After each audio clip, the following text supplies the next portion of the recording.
A national program is helping historic landmarks across the country. A church in Warren was one of those places selected and will receive about $150,000 for restoration.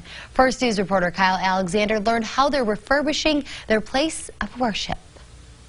First Presbyterian Church was a recipient of the Save America's Treasures Endowment, a national fund that helps preserve significant properties in America.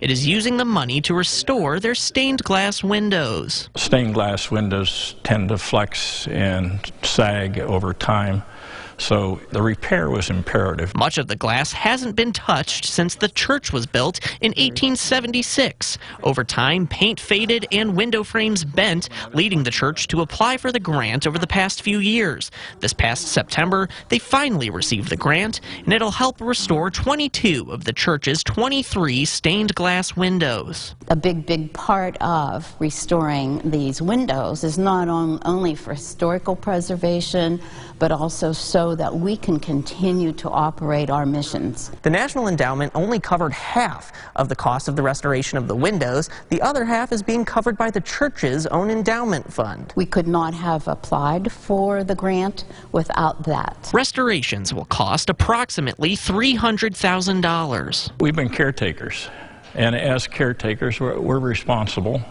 for the next generations that are going to worship here. Whitney Stained Glass in Cleveland will restore the windows.